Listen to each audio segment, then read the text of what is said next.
일반적으로 이제 성경을 하나님의 말씀을 기록한 책이라고 그렇게 설명을 합니다.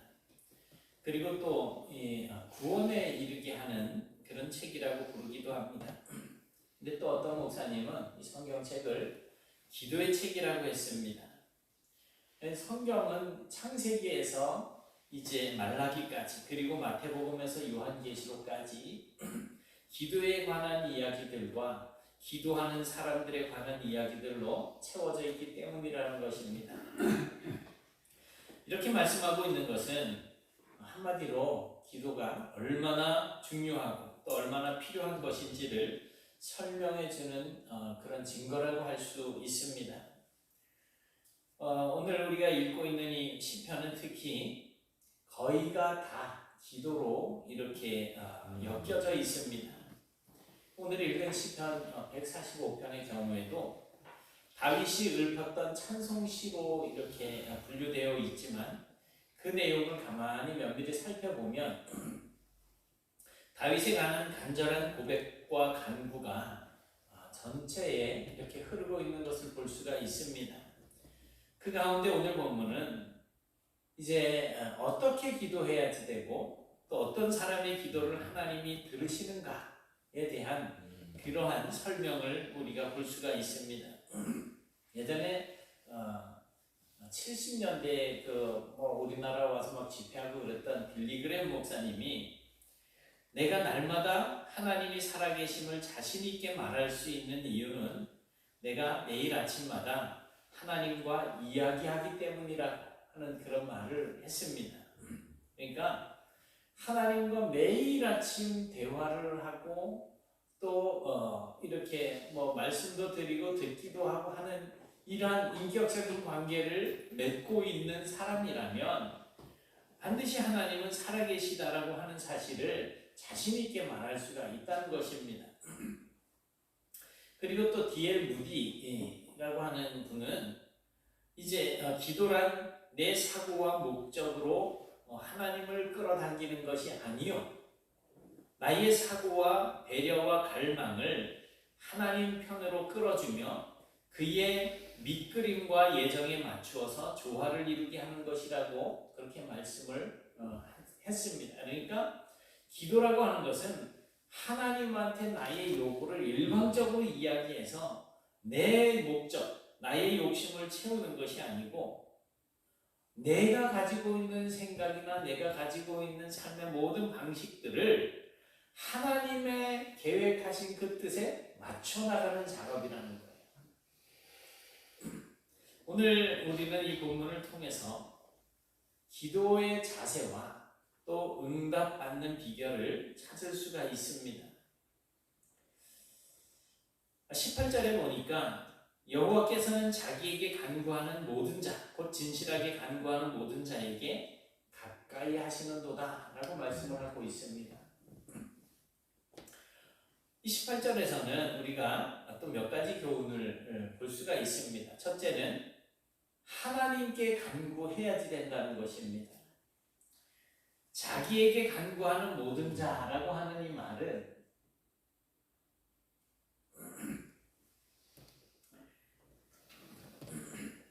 우리의 기도의 대상이 누구인가를 분명하게 밝혀주는 그러한 말씀이라고 할 수 있습니다. 하나님께서 자기에게 간구하는 모든 자. 그러니까 우리가 누구에게 기도하는가 하는 이 기도의 대상의 설정은 굉장히 중요합니다. 우리가 누군가에게 부탁을 할 때 내 부탁을 들어줄 수 있는 사람이냐 없느냐는 엄청 잘 따지잖아요. 예를 들면 나한테 5만 원이 필요해요. 근데 저 사람은 전 재산을 털어도 10,000원뿐이 안 나와. 그런 사람한테 가서 5만 원 빌려달라면 얻을 수 있겠습니까? 안 되죠. 그러니까 우리가 누구에게 기도하느냐 하는 것은 굉장히 중요한 일입니다. 우리의 기도의 대상은 하나님이십니다. 천지를 창조하시고 다스리고 계시는 온 우주 만물의 주인 되시는 하나님이십니다. 어느 특정 종교를 이야기해서 좀 죄송하지만 천주교에서는 성모 마리아나 뭐 흔히 성인이라고 하는 그러한 인물들의 성상을 만들어 놓고 그 앞에 그냥 절을 하고 또 기도까지 하는 이런 모습들을 보이고 있어요. 그런데 성모 마리아나 성인들은 기도의 대상이 아닙니다. 왜 그럴까요? 그들은 우리보다 먼저 태어나서 우리보다 먼저 하나님의 부르심을 받아서 하나님의 뜻대로 살아갔던 사람들이에요. 그리고 이 땅에서 생명을 다하고 이제 죽어서 하나님께서 예비해 주신 그 장소에 가 있는 거죠. 그 사람들이 비록 신앙으로 훌륭한 삶을 살았다고는 하지만 이미 죽은 사람들입니다. 그들은 우리의 기도를 들을 수가 없어요. 지금 그들이 할 수 있는 일은 자기에게 은혜를 베풀어 주시고 구원해 주신 그 하나님께 이제 그 하나님의 나라에서 기쁨으로 감사하고 영광을 돌리고 찬양하는 일일 뿐입니다. 우리의 기도를 어느 세월에 들을 수 있겠어요? 그들이 우리의 기도를 듣고 도울 수가 있겠습니까? 그럴 것 같으면 매일 밤낮으로 찾아와서 얘야 이렇게 해라 저렇게 해라 뭐 이런 식으로 우리에게 늘 가르쳐주고 해야지 될 것 아니에요. 우리의 기도를 들을 수 있다면. 아브라함이 지옥에 가 있는 부자와 대화를 하게 됩니다. 물론 아브라함의 품에는 나사로가 안겨 있었어요. 세상에서 거지 노릇을 하고 살았던 사람이죠.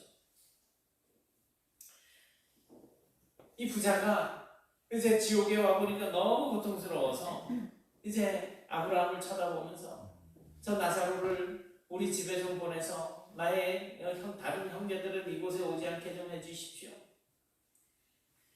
그때 아브라함은 부자에게 세상에는 모세도 있고 선지자도 있다. 그러니까 이제 하나님의 말씀, 율법이 있다라는 거예요. 그리고 그들에게 들어야지 된다라는 것입니다. 살아있는 사람들은 살아있는 사람들에게 듣고 배웁니다. 죽어있는 사람들은 우리와 아무 상관이 없어요. 그러니 죽어서 천국에 있는 자라고 하더라도 그들에게 우리가 기도해서 얻을 수 있는 덕은 하나도 없다는 것입니다. 우리의 기도를 받으시는 분은 오직 살아계신 하나님 한 분뿐이십니다. 두 번째는 진실하게 간구하는 모든 자에게 가까이 한다는 것입니다. 기도하는 자가 누구이건 하나님께서는 진실하게 하나님께 기도하는 사람들의 기도는 다 들으신다는 것입니다. 어떤 특정한 사람 이렇게 정해놓고 그 사람의 기도만 들으시거나 특정한 사람에게 아이고 너 오늘 내 마음에 들어 하면서 이렇게 응답을 주시고 또 어떤 계시를 주시는 것이 아니라는 거예요. 만일 나만 하나님의 음성을 듣고 나만 하나님의 계시를 받고 나만 지시를 받는다라고 생각을 하든지 하나님이 내 기도만 들으시고 응답을 해주신다라고 생각하고 말하는 사람이 있다면 그 사람은 큰 잘못을 저지르는 거예요. 그리고 자기는 기도도 하지 않으면서 기도한다는 사람들을 찾아다니면서 마치 무당이나 점쟁이를 찾아가서 어떤 운명을 묻고 점을 치듯이 무엇을 기도하는 사람 찾아다니면서 알고 싶어하는 사람들 혹시 주변에 있을 거예요. 그건 더 큰 잘못입니다. 하나님은 자기 입으로 간구하는 자들과 자기 소리로 기도하는 모든 사람들의 기도를 들으신다는 겁니다. 시편 5편 2절을 보니까 나의 왕 나의 하나님이여 내가 부르짖는 소리를 들으소서 라고 외칩니다. 내가 부르짖는 소리를 들으소서 내가 누구에게? 주께 기도하나이다. 또 3절에 보니까 여호와여 아침에 주께서 나의 소리를 들으시리니 아침에 내가 주께 기도하고 바라리이다. 우리가 기도할 때 하나님께서 들으실 것이라는 거예요. 또 시편 66편 17절 보니까 내가 나의 입으로 그에게 부르짖으며 나의 혀로 높이 찬송하였도다. 내가 내 입으로 기도할 때 하나님은 그가 누구든지 간에 모든 자의 기도를 들으십니다. 특정한 사람에게만 응답을 이렇게 한정되게 주신다면 그런 식으로 기도를 듣고 어느 자기 마음에 드는 자에게만 응답을 주신다면 그 존재는 하나님은 아닐 거예요. 예전에 왜 한 30여 년 됐을까요? 왜 PR 시대, 지금은 PR 시대 이래서 막 이야기들을 하잖아요. 자기를 PR한다는 거예요. 그래, PR이라고 하는 것은 PR 뭐 이렇게 써놓고 선전이라고 하는 뜻으로 그렇게 합니다. 그때 PR 그러면 뭐냐? 피할 것은 피하고 알릴 것은 알린다. 그래서 PR이라고 이제 하는 말을 한다는 거예요.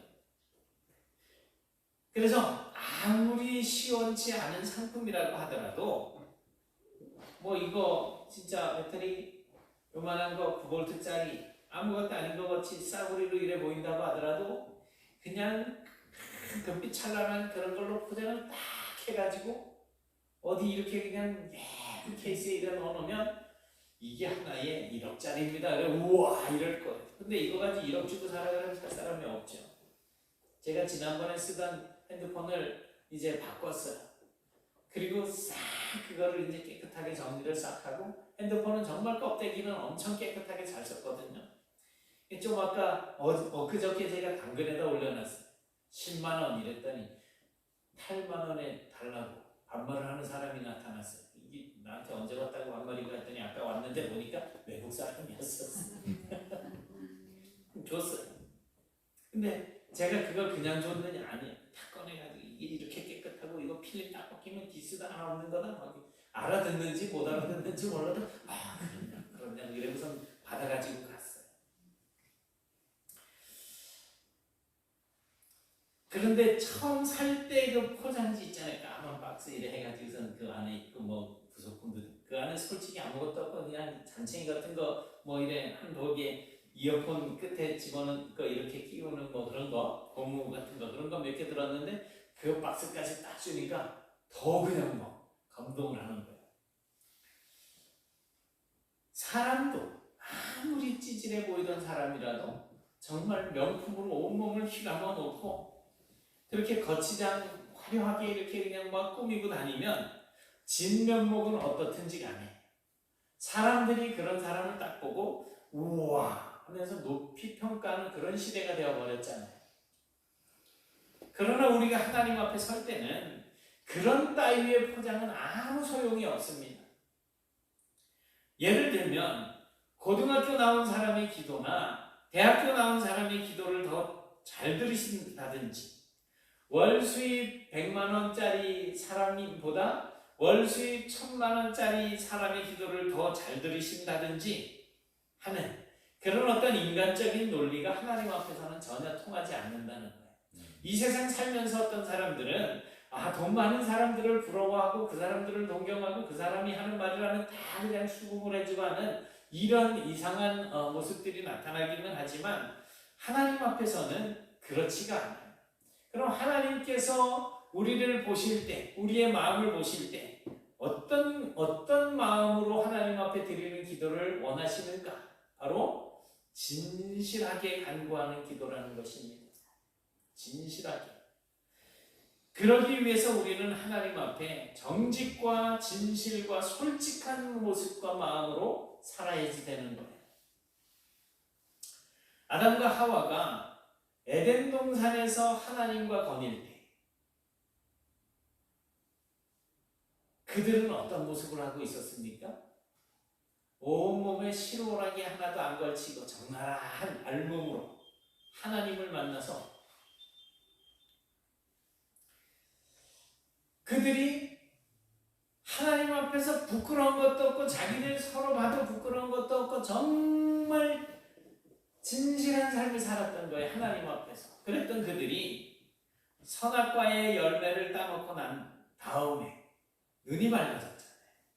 서로 벗은 모습을 보게 됐어요. 거기서 잘못을 뉘우치고 하나님 우리가 죽을 죄를 졌습니다. 어차피 죽기로 돼 있는 거니까 그걸 먹으면 그렇게 했으면 조금 더 달라지지 않았을까? 그런데 이들이 숲으로 들어가서 무화과 나뭇잎으로 치마를 만들어 입었잖아요. 하나님의 말씀을 어기고 정직과 진실이 깨졌을 때부터 인간이 사람과 멀어지기 시작했다는 것입니다. 진실한 사이는 가까운 사이예요. 거짓이 없는데 멀리 할 이유가 없잖아요. 그러나 서로 과장되게 거짓이 있고 꾸밈이 있고 허위가 있고 그런 사람들이 가까워질 수 있습니까? 가까운 척만 하는 거죠. 그것도 가식이니까.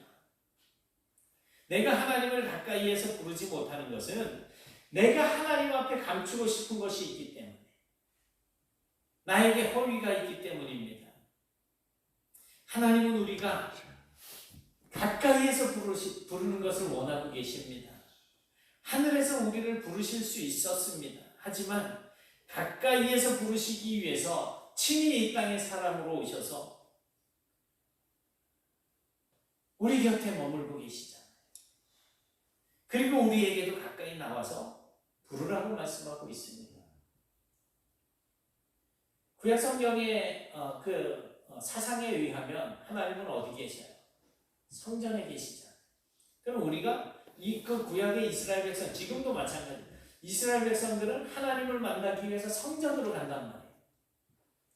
그러니 거룩한 삶을 살려고 얼마나 노력을 해, 하나님을 만나기 위해서. 우린 여기에서 왜 우리가 때를 따라서 이 교회에 나와야지 되고 왜 교회에 나와서 기도를 해야지 되는지를 발견하게 되는 것입니다. 그것은 하나님의 요구입니다. 그래서 가능하면 교회에 나와서 정한 시간에 기도하십시오. 그러나 여건상 교회에 나와서 기도하는 것이 불가능하다면 시간을 정하고, 다니엘이 바벨론의 포로 생활을 하면서 창을 열어놓고 예루살렘을 향해서 기도했던 것처럼, 왜 그쪽에다가 기도를 했을까요? 성전이 거기 있었기 때문에. 우리도 이 교회에 있는 자리가 거룩하다 그런 생각을 떠나서 우리가 섬기는 이곳, 예배당에 하나님께서 좌정에 계신다라고 하는 그런 어떤 진실한 마음을 가지고 기도하십시오. 제가 새벽 기도 안 나온다고 잔소리하는 적 없잖아요. 제가 예배 잘 안 나온다고 뭐라 그런 적 없잖아요. 저는 여러분들 스스로 하나님 앞에서 올바른 관계를 맺고 살아간다면 모든 것이 가능하다고 생각을 해요.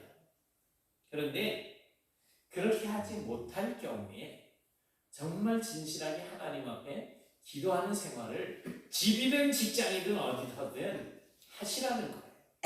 새벽 기도 나와가지고 교회에서 열심히 새벽에 예배를 하고 갔어. 근데 직장에 가서 책상 머리에 앉아가지고 꼬박꼬박 졸고 있고 이러면 주변 사람들이 아유 왜 그래 피곤해? 새벽 기도 갔다 와서 이거는 은혜가 전혀 안 되는 일이에요.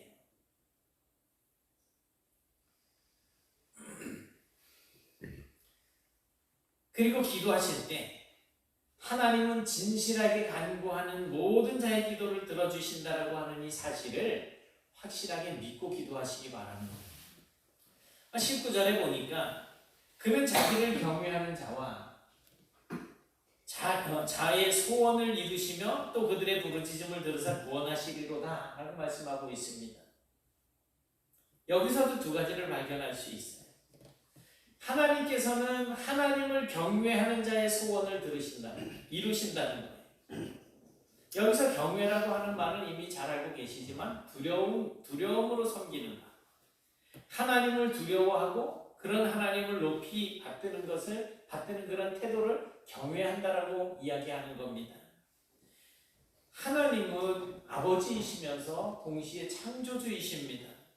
사랑이시면서 공의이십니다. 사랑은 뭐든지 다 덮어줄 수 있을 것 같지만 공의는 잘못한 것에 대해서 심판을 내리시는 분이시라는 거예요. 또 하나님은 부드러우신 분이시지만 강하신 분이십니다. 하나님은 용서하시지만 매질을 하시는 분이에요. 그러니까 어느 한쪽만 봐서는 안 된다는 것입니다. 하나님을 경외한다라고 하는 것은 하나님을 하나님으로 인정한다는 것입니다. 그래서 내가 죄를 지으면 징계받을 것에 대한 것도 생각을 해야지 된다. 내가 죄를 지어도 용서해 주시겠지가 아니고 나를 징계하실 거야, 심판하실 거야 라고 하는 생각을 가져야지 된다는 거예요. 두 번째는 부르짖으면 구원하신다는 것입니다. 부르짖음을 들으사 구원하시리로다. 어디 인적이 드문 곳에서 길을 가다가 예를 들면 함정에 빠졌어요. 3m짜리 함정에 빠졌어요. 혼자 도저히 나오지 못하는 그런 상황이라고 한다면 우리가 할 수 있는 일은 뭘까요? 혹시 주변에 누가 지나가는 사람이 있을까? 내가 소리 지르면 내 소리를 듣고 와서 나를 건져줄 사람이 있을까? 죽을 힘을 다해서 소리 지르지 않겠습니까? 여기 사람 빠졌어요. 나 좀 구해주세요 하지 않겠어요? 이 19절에서 부르짖음을 들으사 구원하신다는 이 말씀도 똑같은 맥락으로 이해할 수가 있습니다.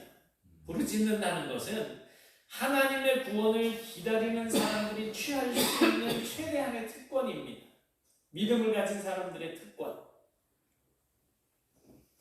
앞을 못 보던 소경 바디메오가 예수님이 지나가신다는 소리를 듣고 부르짖잖아요. 다윗의 자손 예수여, 나를 불쌍히 여겨주십시오. 가나안 여인은 부르짖고 딸을 괴롭히던 귀신을 내쫓았습니다. 어떤 과부는 너무 억울해서 밤낮으로 그냥 재판관을 쫓아가가지고서 그냥 내 억울함을 해결해 주시오라고 할 때 그 재판장이 귀찮아서 그 문제를 해결해 준다고 그렇게까지 주님이 말씀해 주시잖아요. 누가복음 18장 7절에 보니까 같이 한번 보실까요? 시작. 하물며 하나님께서 그 밤낮 부르짖는 택하신 자들의 원한을 풀어주지 아니하시겠느냐? 그들에게 오래 참으시겠느냐? 오래 참아봐야 100년이에요. 이 땅에 우리가 살면 120년 산다고 쳐야 120년. 근데 태어날 때부터 120년 동안 기도해서 120년 전거 응답 못 받았다 그러는 사람이 누가 있겠어요? 그런데 부르짖지 못하는 이유가 몇 가지 있습니다. 첫째는 내가 왜 이걸 기도해야 되지? 왜 부르짖어야 되지? 그 기도의 필요성을 인식하지 못할 때 기도하지 않는 거예요. 둘째는 목이 막혔을 때. 교만이나 자존심으로 목이 붓고 막히면 소리를 지르지 못합니다. 셋째는 경험이 없을 때. 무슨 경험일까요? 하나님 앞에 기도했는데 응답을 받아본 경험이 없어요. 응답을 받아본 경험이 없으니까 기도해도 재미가 없어요. 그런 사람들은 소리 높여서 하나님을 찾지 않습니다. 응답을 받고 구원을 경험한 사람들은 그냥 하나님 앞에 기도하는 거예요. 네 번째로는 확신이 없기 때문에 기도하지 못하는 거예요. 부르짖으면 구원받고 문제를 해결할 수 있다라고 하는 이 확신이 없기 때문에 아이고 기도한다고 뭐가 되겠어? 뭐가 바뀌겠어? 그런 생각이 있으면 당연히 기도하지 않겠죠. 우리가 세상 일 때문에 악을 쓴다든지 신경질 때문에 소리를 지른다든지 홧김에 울부짖는 것은 창피스러운 일입니다. 그렇게 분노하고 화를 내는 것은 아무런 유익이 되지 못합니다. 그러나 하나님을 향해 부르짖는 것은 하나님의 자녀된 자들의 특권이고 또 영광입니다. 우리가 하나님 앞에 기도할 때 아버지 하고 기도할 때 하나님이 우리의 기도를 들어주신다는 것 얼마나 감사할 일입니까? 이 사실을 기억하시면서 함께 부르짖는 그렇게 기도하는 성도들이 되시길 바랍니다.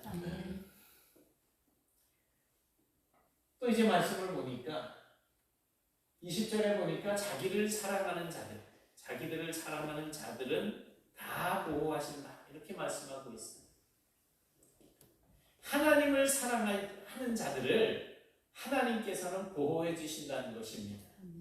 우린 여기서 하나님을 사랑하는 자를 선한 사람으로, 하나님을 사랑하지 않는 사람을 악인으로 대칭시키고 있음을 주목해야지 됩니다.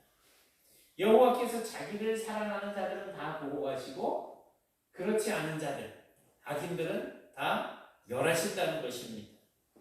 그리고 하나님을 사랑하는 사람은 보호하신다는 이 사실에 우리가 주목해야지 돼요. 공의의 하나님께서 악인을 지키시고 보호하실 까닭은 없습니다. 악인은 심판의 대상이거든요. 20절은 그래서 시편 145편의 결론이라고 할 수 있습니다. 하나님께서 누구의 기도를 들으시는가? 누구를 지키시는가? 누구를 보호해 주시는가? 누구의 소원을 들어주시는가에 대한 대답이 20절이라는 겁니다. 하나님을 사랑하는 사람의 기도와 소원을 들어주시고 그를 지키시고 보호해 주신다는 것입니다.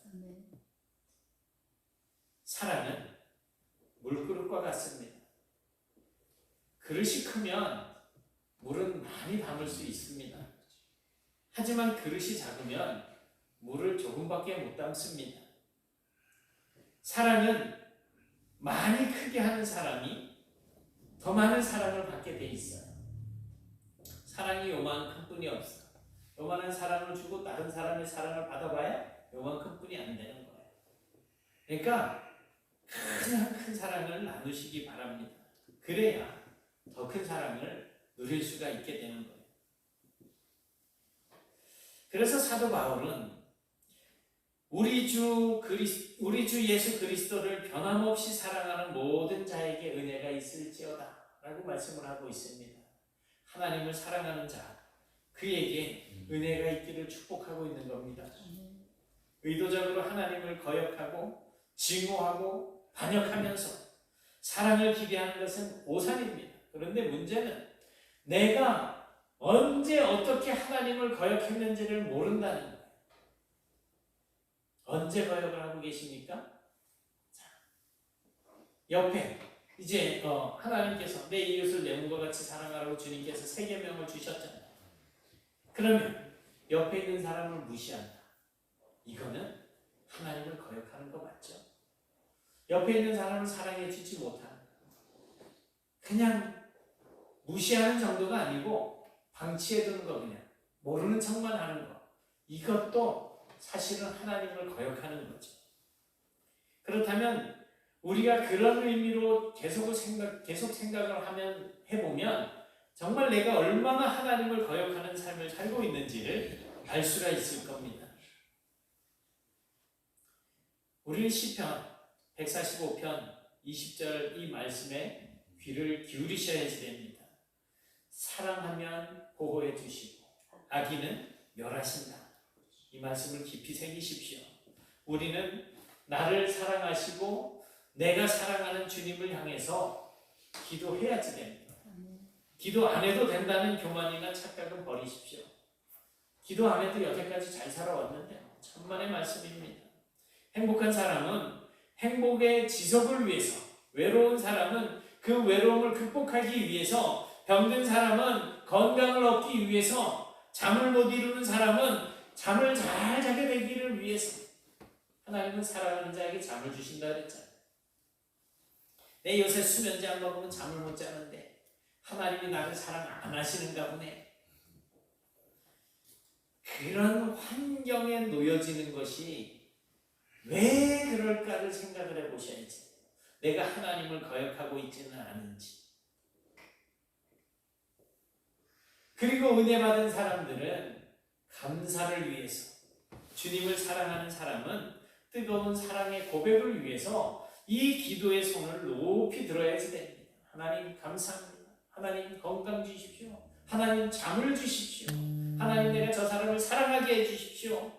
하나님 내가 지금 행복하지만 언제 행복이 깨질지 참 불안한데 하나님이 행복이 지속되게 해주십시오. 이거 기도의 제목들 아닌가요? 내 자녀들이 지금 믿음 생활을 멈추고 있는 경우들이 있잖아요.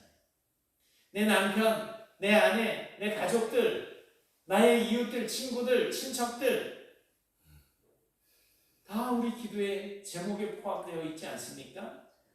사랑하는 여러분, 기도하십시오. 기도에 최선을 다하면 최상의 응답을 받게 될 것입니다. 진실하게 감사함, 하나님 앞으로 가까이 나아가서 그렇게 간구하는, 그래서 정말 그 자체로도 하나님을 경외하는 그런 성도들이 되셔서 하나님의 구원하심과 보호하심 가운데 소원을 이루면서 살아가는, 그리고 영원하신 하나님의 그 거룩하신 이름을 송축하며 살아가는 그런 복된 성도들이 되실 수 있기를 주님의 이름으로 축원합니다.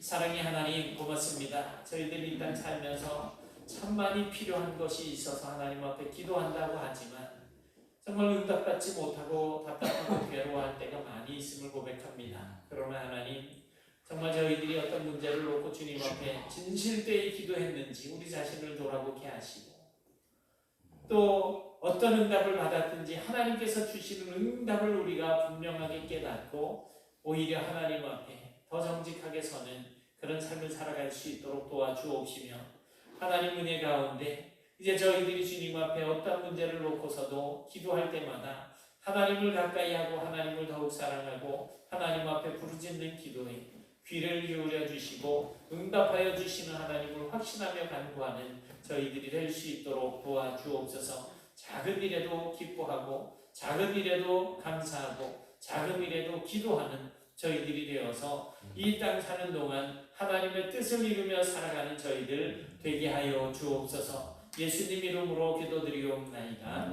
아멘.